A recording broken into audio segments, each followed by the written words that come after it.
Rubens Medell en la voz de Francis Schaeffer.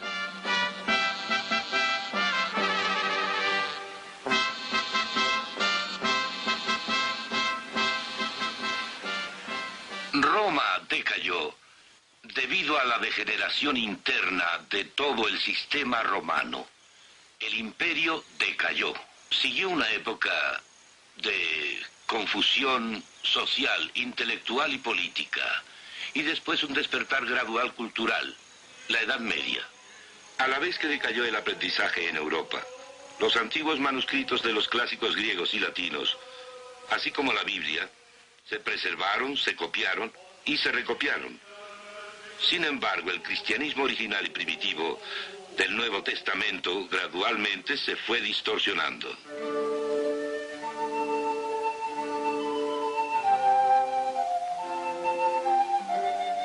La iglesia del primer siglo, claro, fue sencilla. Los creyentes se reunían en casas y, por lo general, en números reducidos.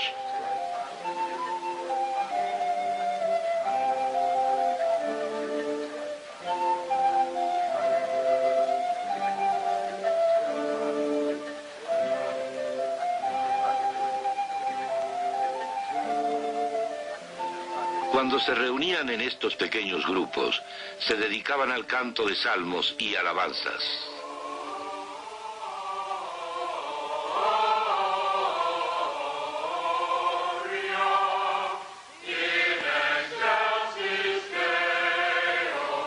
Al mismo tiempo se compartía el pan celebrando la Santa Comunión.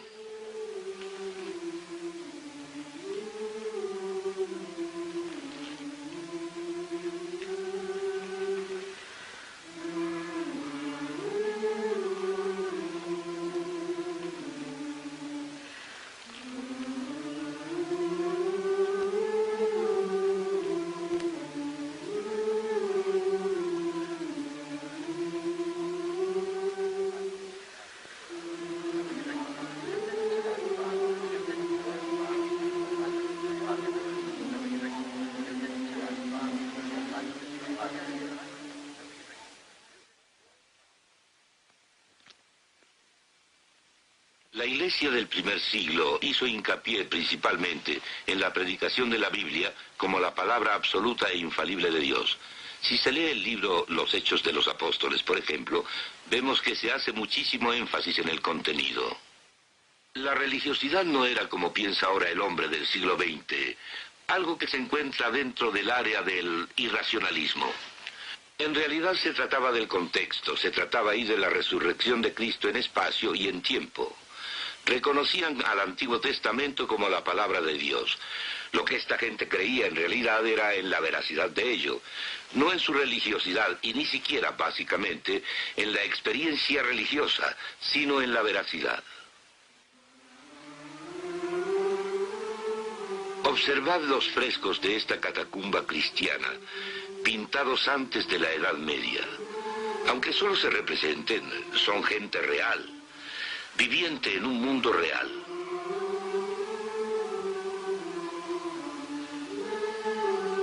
Esta vitalidad y vivencia corren paralelas a la cristiandad de la iglesia primitiva. Paulatinamente hubo un cambio en el cristianismo original. Y lo mismo sucedió con el arte.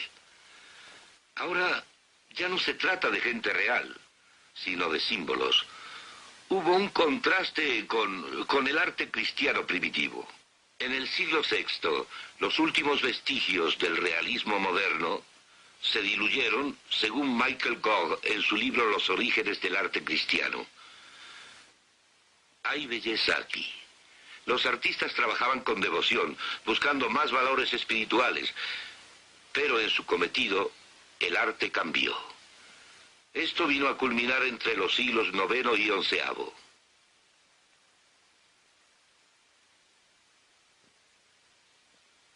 Me gustaría volver por un momento a los primeros días de la Edad Media. La iglesia cristiana se alejó de la antigua música romana debido a su relación con las ceremonias religiosas paganas y las prácticas sociales romanas. Prevalecían fuertes elementos humanos en la música de la iglesia primitiva.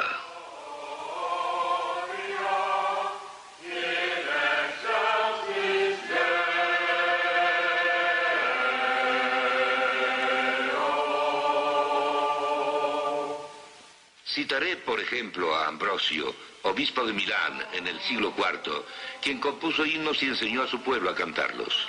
Esto fue una innovación en esos días.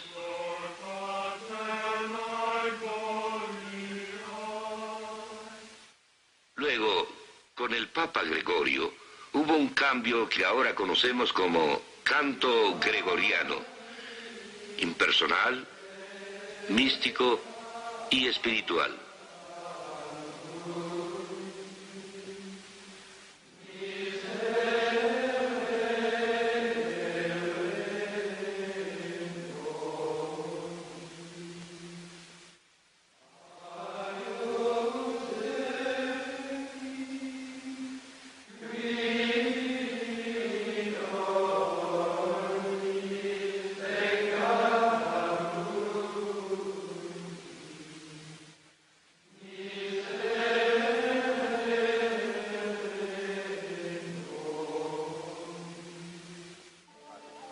Desde los primeros días, los cristianos han luchado por continuar con la filosofía de Cristo, de que estarían en el mundo, pero no como parte de él. Esto retó a la actitud cristiana en cuanto a las posesiones materiales y el modo de vida. En la iglesia primitiva se reconocía a los creyentes por su extremada generosidad. Sus enemigos lo admitían.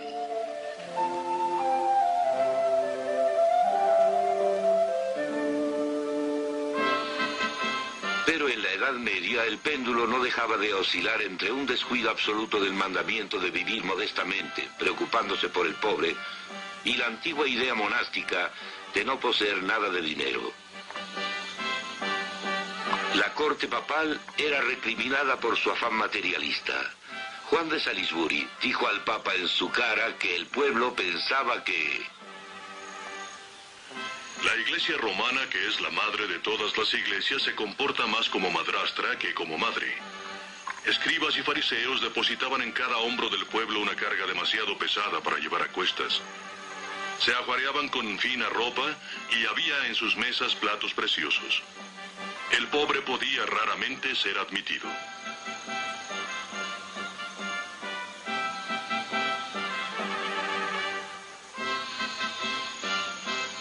En medio de todo esto, Francisco de Asís, comprendiendo los efectos corruptores del dinero, prohibió a sus seguidores recibir dinero alguno. Codo con codo, existía el lujo y el materialismo práctico del Papa y su corte, y de los monasterios, que gradualmente se convirtieron en centros de abrumadora riqueza. La Iglesia en la sociedad medieval hizo intentos por controlar los abusos de dinero en la sociedad. Primero trató de prohibirlo, luego quiso limitar las tasas de intereses. Después, con el apoyo de los soberanos seglares, intentó imponer precios justos. La enseñanza económica medieval exaltó la virtud del trabajo honrado y bien desempeñado.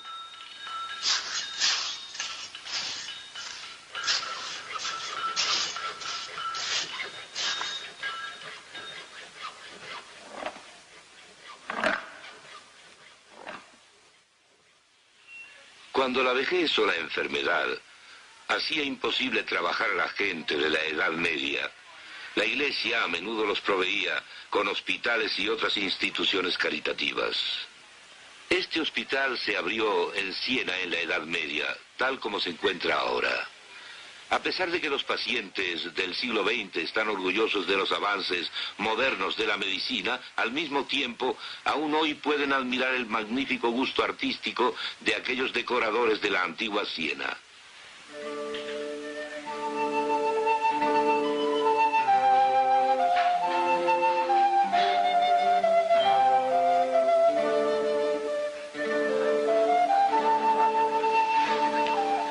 En otro plano, el reto de estar en un mundo, pero no ser parte de él, daría lugar al conflicto de la ley de Dios frente a la ley del Estado.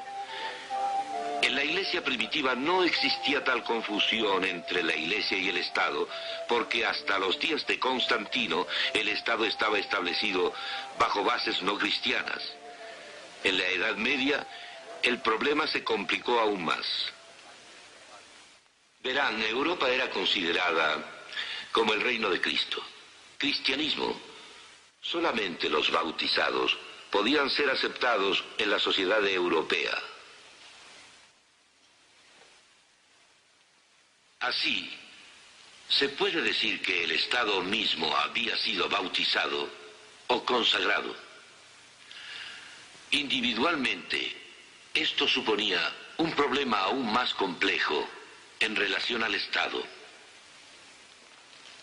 Esta es la alegoría de Lorenzetti del buen y el mal gobierno, que se encuentra en la Cámara del Consejo del Cabildo de Siena, que data del siglo XIV. El mal gobierno, aquí, con el diablo presidiendo sobre todos los vicios que destruyen a la comunidad.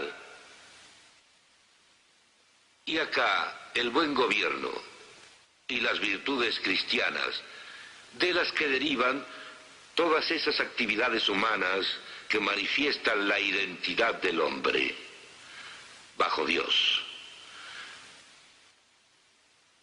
La confusión en el gobierno humano ciertamente existió en la Edad Media, cuando el Estado y la Iglesia se entrelazaron. Este es el ideal de la vida bajo el buen gobierno: avanzar ininterrumpidamente. Ved a esta gente ordinaria representada en este maravilloso fresco, capaz de captar su vida diaria, protegida por el buen gobierno contra el caos y la violencia. Sin embargo, mientras que el artista conocía la turbulenta historia política de Siena y sabían que las fuentes del bien y del mal eran distintas, los efectos eran una mezcla a nivel humano de buenas y malas intenciones.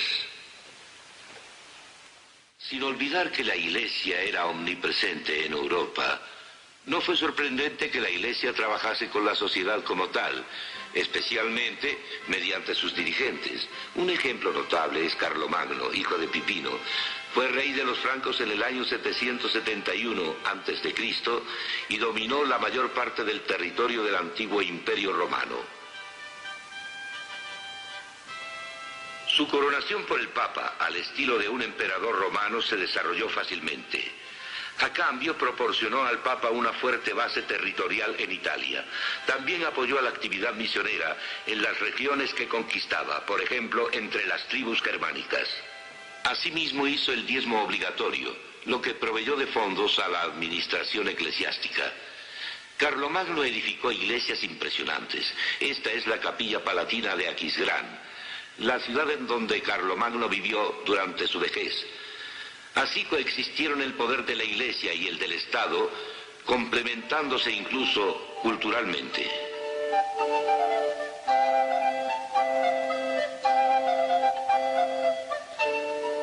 La época de Carlomagno significó un paso adelante en la cultura. Los objetos de arte no eran muchos, pero sí exquisitos.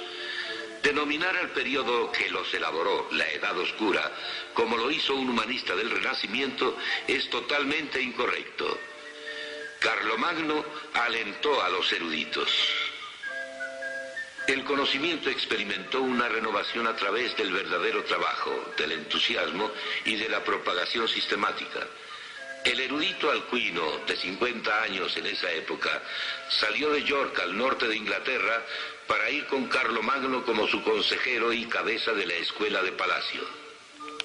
Carlomagno y sus cortesanos eruditos sentaron la base de una idea común en Europa occidental, ayudados por la preciosa escritura carolingia, copiada universalmente. Los eruditos de Carlomagno pertenecían al clero. La erudición no era general. Aparentemente Carlomagno podía leer, pero no escribir. Paulatinamente surgió un despertar ulterior del pensamiento cultural, así como también de la piedad, y se avanzó lentamente hacia los dos grandes movimientos contrastantes que también definieron la historia hasta nuestros días. Primero, los elementos humanísticos del Renacimiento, y segundo, la Reforma. Sería imposible discutir la cultura creciente en la Edad Media sin observar detalladamente la arquitectura de esa época. Esta es la Torre Blanca de la Torre de Londres, en donde está la capilla de San Juan.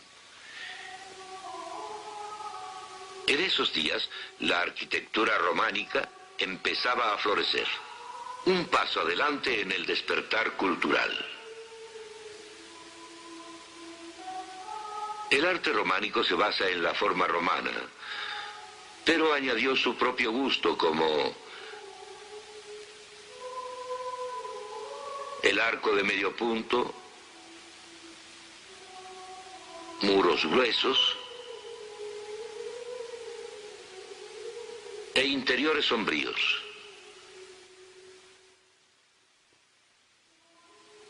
El magnífico techo abovedado, localizado en la Catedral de Durham, prepara el camino hacia la arquitectura gótica. La abadía de Saint-Denis, en las afueras de París, fue construida por Abbot Suger en 1140. Otro paso más en el despertar cultural de la Edad Media. Este es sin duda el lugar de nacimiento del estilo gótico. Observen los arcos ojivales en la Catedral de Chartres.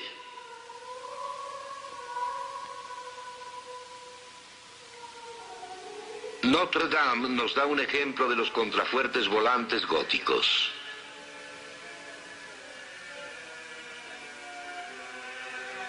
La Santa Capilla en París nos muestra sus grandes ventanas. Largos vitrales, miles de vitrales, y la maravilla del rosetón.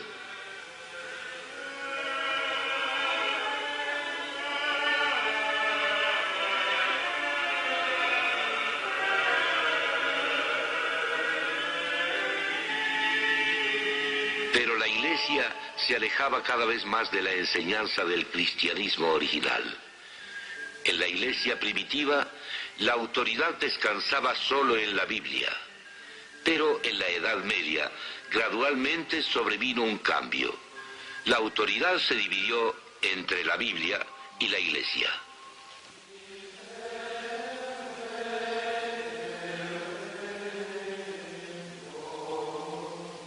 Luego vino Tomás de Aquino, monje dominico. Fue el teólogo prominente de ese período y sus ideas tienen aún mucha influencia. Tenía una visión incompleta de la caída del hombre, puesto que el hombre se había rebelado contra Dios. En su opinión, la voluntad del hombre estaba degradada o corrupta, pero su intelecto no. Como resultado de este énfasis, poco a poco la filosofía comenzó a actuar de una manera cada vez más independiente y autónoma. Más y más las enseñanzas de la Biblia y las de los filósofos clásicos no cristianos se mezclaron libremente. Él reintrodujo la enseñanza del filósofo griego Aristóteles, a pesar de que el Papa Urbano II previamente lo había prohibido. Debido a que Aquino hizo hincapié en Aristóteles, surgió un problema que más tarde sería crucial para los elementos humanísticos del Renacimiento. Aristóteles puntualizó las cosas individuales a nuestro derredor, los particulares. Este recoveco es un particular.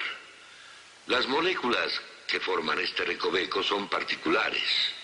Y usted y yo somos particulares. Comenzando con el hombre y con las cosas individuales en el mundo, esos son los particulares. El problema entonces es cómo encontrar un último y adecuado significado para las cosas individuales. Y más importante, cómo encontrar un significado para el hombre, para la vida, y cuál será la base humana para la moral, los valores y la ley. Más tarde, la combinación de enseñanza bíblica y filosofía no cristiana planteó esta cuestión. ¿Es la Biblia realmente necesaria? ¿Se puede llegar a la verdad sin tener que consultarla? Lo que pasó fue que Tomás de Aquino en la Edad Media abrió las compuertas al hacer énfasis en Aristóteles y en sus particulares. Al hacerse esto, la filosofía cada vez se fue liberando más de todo lo que Dios dijo. Y entonces vemos que el hombre comienza a equilibrarse y a ubicarse en el centro. Cada vez más, la autoridad de la Iglesia se sobreponía a la enseñanza de la Biblia. Se hizo hincapié una y otra vez en que la salvación dependía más de los merecimientos de la gente que de los méritos de la obra misma de Jesucristo. Gradualmente surgió un elemento humanístico que fue que lo que la Iglesia decidía era igual a lo que la Biblia decidía. Esto cambió todo porque entonces todo podía ser comprendido o dejado fuera. Por ejemplo, de inmediato condujo a un diferente énfasis de en qué forma acercarse a Dios, a través de las obras agregadas al mérito de Cristo y a través del mérito mismo de Cristo, y así cambió todo.